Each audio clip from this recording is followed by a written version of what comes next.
రోజున రాష్ట్ర నిర్మాణ కౌన్సిల్ జరుగుతున్న సందర్భంగా రాష్ట్ర ప్రభుత్వాన్ని కౌలు రైతులను గుర్తించటానికి గ్రామ సభలు నిర్వహించాలి అని, కౌలు రైతులను గుర్తించి ప్రభుత్వ సంక్షేమ పథకాలన్నీ కూడా రైతులతో పాటు కౌలు రైతులకు వర్తింపచేయాలి అని ఈ సమావేశ తీర్మానంగా మేము తెలియజేస్తూ ఉన్నాం. రెండవది, మన దేశంలోనే పత్తి పంట ముఖ్యంగా మన రాష్ట్రంలో 60 లక్షల పైగా ఎకరాలలో పత్తి పంట వేస్తూ ఉన్నారు. ఇందులో కౌలు రైతులు కూడా గణనీయమైన సంఖ్యలో పత్తి పంటను వేస్తున్నారు.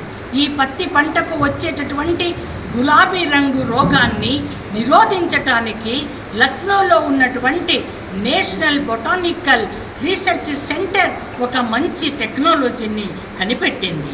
ఈ టెక్నాలజీని అన్కూర్ అనేటటువంటి ఒక ప్రైవేట్ విత్తన కంపెనీ తనను కలుపుకొని దీన్ని డెవలప్ చేయాలి అని కోరుతూ ఉంది.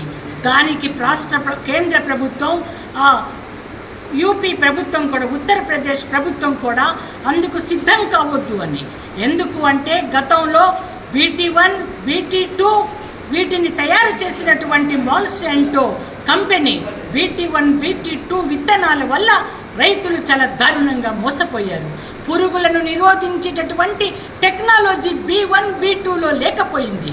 ఈరోజు దేశంలోనే లక్షల సంఖ్యలో, కోట్ల సంఖ్యలో రైతులు పత్తి వేస్తున్నటువంటి రైతులకి ఒక గొప్ప ఊరట ఈరోజు లక్నోలో ఉన్నటువంటి ఈ నేషనల్ బొటానికల్ రీసెర్చ్ సెంటర్లో తయారు చేసినటువంటి ఈ విత్తనం. దీనికి సంబంధించి అక్కడ బ్రీడర్స్ను తీసుకొచ్చి మన రాజేంద్ర నగర్ యూనివర్సిటీలో విస్తృతంగా విత్తన ఉత్పత్తిని చేసి మొత్తం రాష్ట్రంలో పత్తి పండించే రైతులందరికీ తగ్గింపు ధరలకు ఇవ్వాలి అని రాష్ట్ర ప్రభుత్వాన్ని నేను కోరుతా ఉన్నాను. మూడవది, ఈ దేశంలో, ఈ రాష్ట్రంలో రైతు సృష్టించే సంపదలో 70% విత్తన కంపెనీల, ఎరువుల కంపెనీల, వ్యవసాయ పనిముట్లను తయారు చేసేటటువంటి ప్రైవేటు కంపెనీల వారికి పోతా ఉన్నటువంటి పరిస్థితి ఉన్నట్లుగా 30 రూపాయలు మాత్రమే, 30% మాత్రమే రైతులకు దక్కుతున్నట్లుగా ఐరోపా స్వచ్ఛంద సంస్థ OECD వ్యక్తం చేసింది మన దేశ రైతాంగం గురించి మన మోడీ ప్రవేశపెట్టిన బడ్జెట్పై.